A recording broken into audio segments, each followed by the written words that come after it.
லவ்தேத்து இயேசுஸ் கிறிஸ்துஸ். இயேசு கிறிஸ்துவுக்கு புகழ். தமிழ் கூறும் நல்லுலகில் வாழும் அனைத்து அன்புள்ளங்களுக்கும் வத்திக்கான் வானொலியின் வணக்கம். இறைவன் உங்கள் உள்ளத்தையும் இல்லத்தையும் தன் அன்பாலும் அருளாலும் அமைதியாலும் இன்றும் என்றும் நிரப்புவாராக.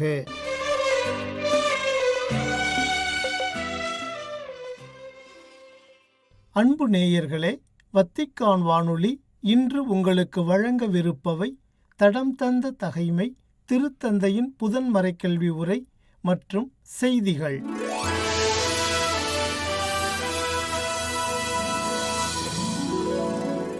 தடம் தந்த தகைமை.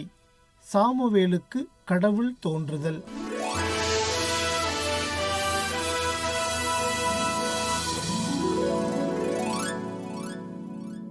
சிறுவன் சாமுவேல் ஏலியின் மேற்பார்வையில் ஆண்டவருக்கு ஊழியம் செய்து வந்தான். அந்நாட்களில் ஆண்டவரின் வார்த்தை அரிதாக இருந்தது, காட்சியும் அவ்வளவாக இல்லை. அப்போது ஒரு நாள் ஏலி தம் உறைவிடத்தில் படுத்திருந்தார். கண் பார்வை மங்கிவிட்டதால் அவரால் பார்க்க முடியவில்லை. கடவுளின் விளக்கு இன்னும் அணையவில்லை.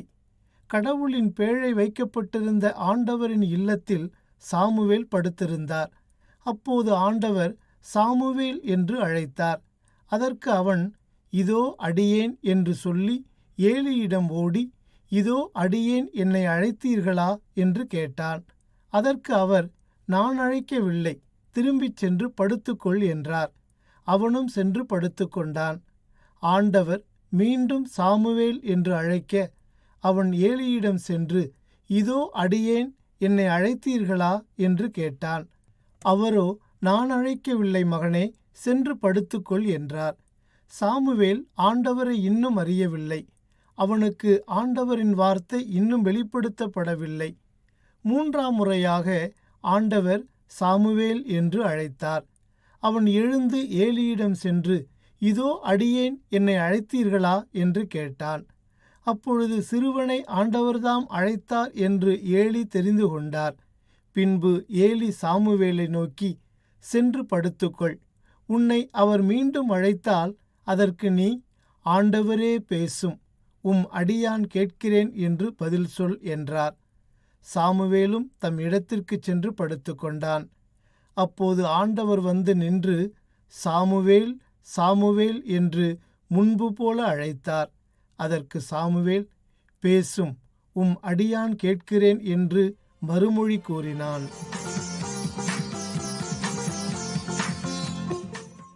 திருத்தந்தையின் புதன் மறைக்கல்வி உரை.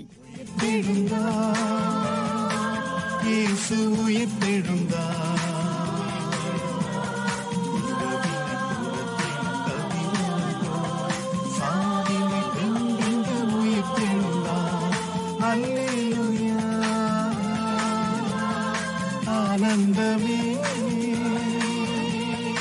அல்லேலூயா, ஆனந்தமே அல்லேலூயா, ஆனந்தமே அல்லேலூயா. நவம்பர் 5 மாதத்தின் முதல் புதன்கிழமையாகிய இன்று வத்திக்கானின் புனித பேதுரு பெருங்கோவில் வளாகம் முழுவதும் பல்வேறு நாடுகளைச் சேர்ந்த திருப்பயணிகளால் நிறைந்திருந்தது. மிதமான காலச்சூழல் திருப்பயணிகள் அனைவருக்கும் இதமாக இருந்தது. முன்னதாக திருத்தந்தை 14ஆம் லியோ அவர்கள் வத்திக்கான் வளாகம் முழுவதும் வலம் வந்து அங்கு நிறைந்திருந்த திருப்பயணிகள் அனைவரையும் வாழ்த்தினார். சரியாக காலை 10 மணிக்கு திருத்தந்தை தனது புதன் மறைக்கல்வி உரையை தொடங்கினார். திருத்தந்தை தனது உரையில் இயேசுவின் பாஸ்கா நிகழ்வு குறித்து தனது சிந்தனைகளை பகிர்ந்து கொண்டார். இப்போது அவரது உரைக்கு செவிமடுப்போம். Cari fratelli e sorelle, buongiorno.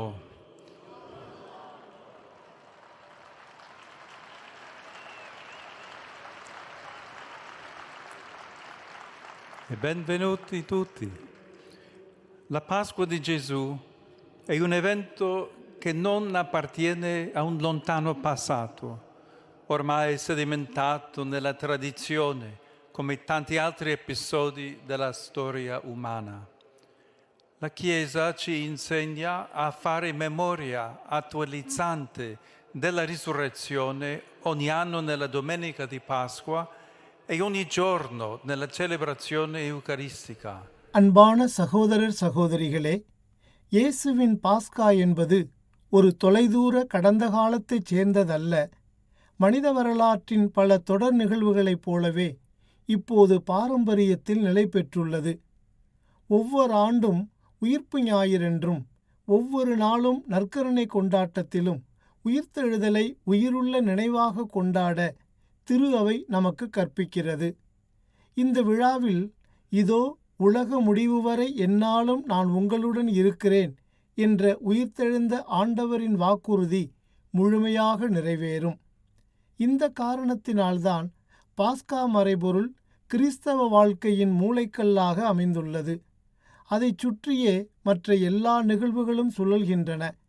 அப்படியானால் எவ்வித வெறுப்போ அல்லது உணர்ச்சி வயப்படுதலோ இல்லாமல் ஒவ்வொரு நாளும் உயிர்ப்பு பெருவிழா என்று நாம் கூறலாம். எந்த வகையில்?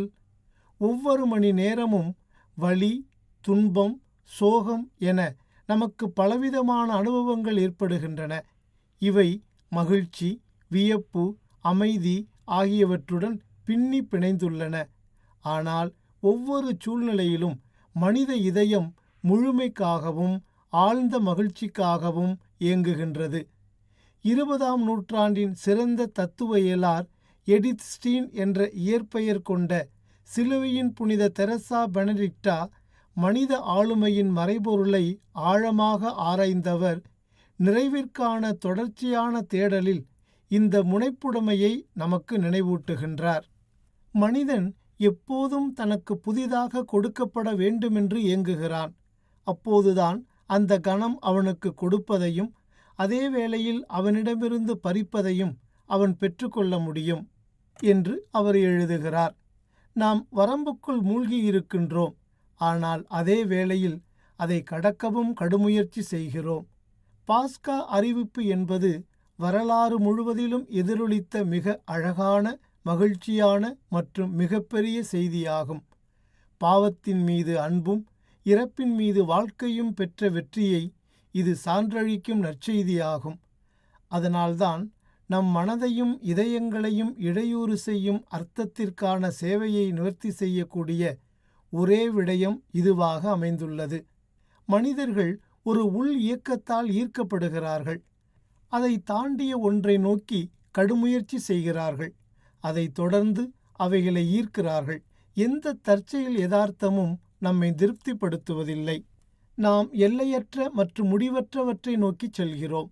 இது துன்பம், இழப்பு மற்றும் தோல்வியால் எதிர்பார்க்கப்படும் இறப்பு அனுபவத்திலிருந்து வேறுபடுகிறது. அதனால்தான் எந்த உயிருள்ள மனிதனும் மரணத்திலிருந்து தப்பிக்க முடியாது என்று புனித பிரான்சிஸ் அசிசியார் பாடுகிறார். ஆமையை பிளந்திடும் கனல் கிழம்பாய் கல்லறை திறந்தே உயிர் தெழுந்தார். பாறையை பிளந்திடும் கனல் கிழம்பாய் கல்லறை திறந்தே உயிர் தெழுந்தார். விண்ணக வாயிலும் திறக்கின்றதே விண்ணக வாயிலும் திறக்கின்றதே இறைவன் அரசுங்க தொடர்கின்றதே. தீமைகள் விரட்டிட எழுந்திடுவோம், நம் அன்பின் போர்களை தொடர்ந்திடுவோம். தீமைகள் விரட்டிட எழுந்திடுவோம், நம் அன்பின் போர்களை தொடர்ந்திடுவோம். வெற்றி நமதென முழங்கிடுவோம். பெண்கள் இயேசுவின் உடலில் பூசுவதற்கென்று நறுமண பொருள்கள் வாங்கிக் கொண்டு கல்லறைக்கு சென்றபோது அது காலியாக இருப்பதைக் கண்ட அன்று காலையிலிருந்து எல்லாம் மாறுகிறது. கிழக்கிலிருந்து எருசலேமுக்கு வந்த ஞானியர் மூவர் யூதர்களின் அரசராக பிறந்திருக்கிறவர் எங்கே என்று எழுப்பிய கேள்வி உயிர்ப்பு விடியலில் பெண்களிடம் பேசும் வெண்தொங்கலாடை அணிந்த இளைஞர் கூறும், சிலுவையில் அறையப்பட்ட நாசரேத்து இயேசுவை தேடுகிறீர்கள். அவர் உயிருடன் எழுப்பப்பட்டார். அவர் இங்கே இல்லை. இதோ அவரை வைத்த இடம் என்ற வார்த்தைகளில் அதன் உறுதியான பதிலை காண்கிறது. அன்று காலை முதல் இன்று வரை ஒவ்வொரு நாளும் அஞ்சாதே, முதலும் முடிவும் நானே, வாழ்பவரும் நானே, இறந்தேன் ஆயினும் இதோ என்றென்றும் வாழ்கின்றேன். சாவின் மீதும் பாதாளத்தின் மீதும் எனக்கு அதிகாரம் உண்டு என்ற பெயர் இயேசுவுக்கு இருக்கும். மேலும் அவரில் நமது குழப்பமான வாழ்க்கை தருணங்களில் நம்மை வழிநடத்தக்கூடிய ஒரு விண்மீனை எப்போதும் கண்டுபிடிக்க முடியும் என்ற உறுதி நமக்கு உள்ளது. அவை பெரும்பாலும் குழப்பமான, ஏற்றுக்கொள்ள முடியாத, புரிந்து கொள்ள முடியாத நிகழ்வுகளால் குறிக்கப்படுகின்றன. உயிர்த்தெழுதலின் மறை உண்மையை பற்றி தியானிப்பதன் வழியாக அர்த்தத்திற்கான நமது தாகத்திற்கு ஒரு பதிலை காண்கின்றோம். நமது பலவீனமான மனிதநேயத்தை எதிர்கொள்ளும் போது பாஸ்கா அறிவிப்பு தனிப்பட்ட மற்றும் உலகளாவிய அளவில் வாழ்க்கை ஒவ்வொரு நாளும் நமக்கு முன்வைக்கும் அச்சுறுத்தும் சவால்களை எதிர்கொள்ள கவனிப்பு மற்றும் குணப்படுத்துதல் ஊட்டமளிக்கும் நம்பிக்கையாக மாறுகிறது. உயிர்ப்பின் பார்வையில் சிலுவை பாதை ஒளியின் பாதையாக மாற்றப்படுகிறது. ஆகவே உயிர்த்தெழுதலுக்கு முந்தைய அனைத்து நிலைகளையும் புதிய ஒளியில் மீண்டும் காண வேண்டுமெனில் வலிக்கு பிந்தைய மகிழ்ச்சியை நாம் உளப்பூர்வமாக தியானிக்க வேண்டும். உயிர்ப்பு சிலுவையை ஒழிப்பதில்லை, மாறாக நமது மனித வரலாற்றை மாற்றிய அற்புதமான போராட்டத்தில் அதை தோற்கடிக்கிறது. பல சிலுவைகளால் குறிக்கப்பட்ட நமது காலம் கூட பாஸ்கா நம்பிக்கையின் விடியலை காண நம்மை அழைக்கிறது. கிறிஸ்துவின் உயிர்த்தெழுதல் ஒரு கருத்தோ ஒரு கோட்பாடோ அல்ல, ஆனால் அது நம்பிக்கையின் அடித்தளமாக இருக்கும் நிகழ்வாக உள்ளது. உயிர்த்தெழுந்தவர் தூய ஆவியாரின் வழியாக இதை நமக்கு தொடர்ந்து நினைவூட்டுகிறார். இதனால் மனித வரலாறு கீழ்வான வெளிச்சத்தை காணாத இடங்களிலும் நாம் அவருடைய சாட்சிகளாக இருக்க முடியும். பாஸ்கா எதிர்நோக்கு ஏமாற்றமளிக்காது. நமது அன்றாட வாழ்க்கை பயணத்தின் வழியாக பாஸ்காவை உண்மையாக நம்புவது என்பது நம் வாழ்க்கையை புரட்சிகரமாக்குவதாகும். கிறிஸ்தவ நம்பிக்கையின் மென்மையான மற்றும் துணிச்சலான வலிமையால் உலகை மாற்றுவதற்காக மாற்றப்படுவதை குறிக்கிறது. அன்பர்களே, இவ்வாறு தனது மறைக்கல்வி உரையை வழங்கி முடித்தார் திருத்தந்தை. இறுதியாக இயேசு கற்பித்த இறைவேண்டல் ஜெபத்திற்கு பிறகு அனைத்து திருப்பயணிகளுக்கும் தனது அப்போஸ்தலிக்க ஆசிரை வழங்கினார்.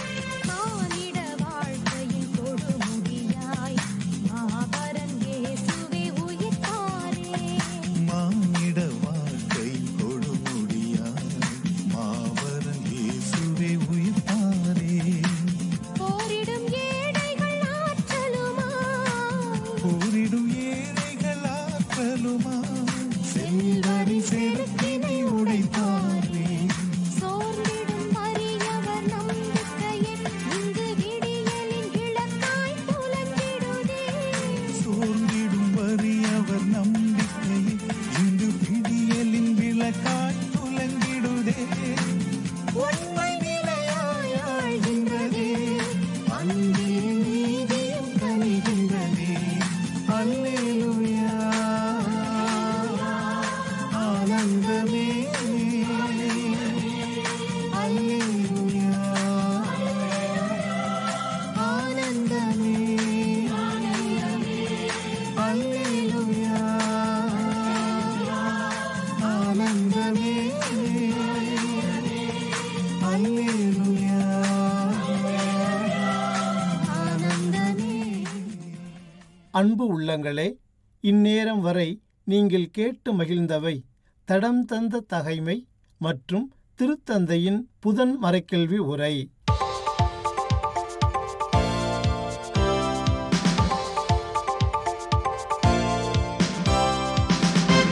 செய்திகள்.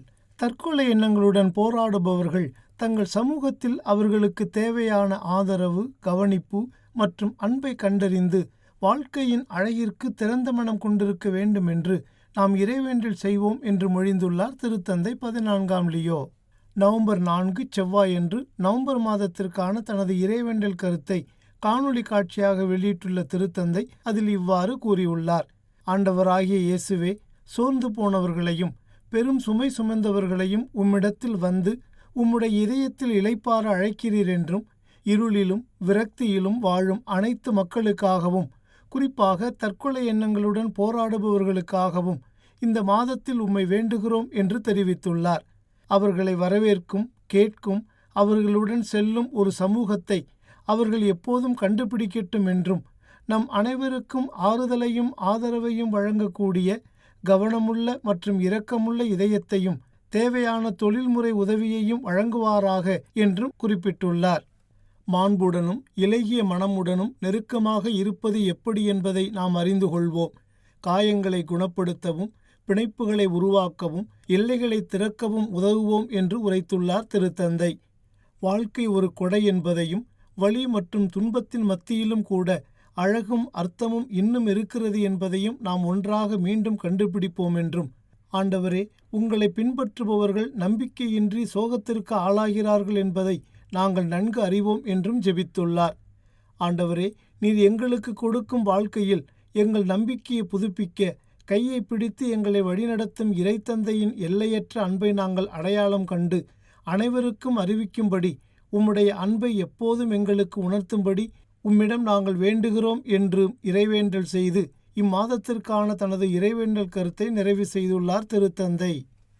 தடுப்பு காவலில் உள்ள புலம்பெயர்ந்தோரின் ஆன்மீக உரிமைகள் மதிக்கப்பட வேண்டும் என்றும் அவர்களின் மெய்ப்பு பணிக்கான உதவிகள் தடையின்றி கிடைக்கப்பெற வேண்டும் என்றும் கூறினார் திருத்தந்தை 14ஆம் லியோ. நவம்பர் 4 இச்செவ்வாயன்று திருத்தந்தையர்களின் கோடை ஓய்வு இல்லமான காஸ்தல் கந்தோல்ஃபோவில் செய்தியாளர்களின் கேள்விகளுக்கு பதிலளித்த வேளை இவ்வாறு தெரிவித்தார் திருத்தந்தை. அமெரிக்காவில் புலம்பெயர்ந்தோர் நடத்தப்படும் விதம் குறித்து ஆழ்ந்து சிந்திக்க அழைப்பு விடுத்த திருத்தந்தை பெருமளவிலான நாடு கடத்தல்களையும் தடுத்து வைக்கப்பட்டுள்ள கத்தோலிக்க புலம்பெயர்ந்தோருக்கு ஆன்மீக பராமரிப்பு மறுக்கப்படுவதையும் விமர்சித்தார். அமெரிக்கா வெனிசுலா பதட்டங்கள், மத்திய கிழக்கு நாடுகளில் அமைதி, தொழிலாளர்களின் உரிமைகள், முன்னாள் இயேசு சபை பணியாளர் மார்க்கோ ரூப்னிக் மீதான வத்திக்கான் விசாரணை குறித்தும் செய்தியாளர்களிடம் உரையாடினார். வரும் நவம்பர் 10ஆம் தேதி பிரேசிலில் நடைபெறவிருக்கும் ஐநா காலநிலை மாநாட்டில் கத்தோலிக்க திரு அவை வறிய மற்றும் காலநிலையால் பாதிக்கப்படக்கூடிய நாடுகளான வங்கதேசம் போன்றவற்றின் சார்பாக பேசும் என்று உறுதியளித்துள்ளார் வத்திக்கானின் ஒருங்கிணைந்த மனித மேம்பாட்டை ஊக்குவிப்பதற்கான திருப்பிடத்துறையின் தலைவர் கர்தினால் மைக்கேல் ஷெர்னி.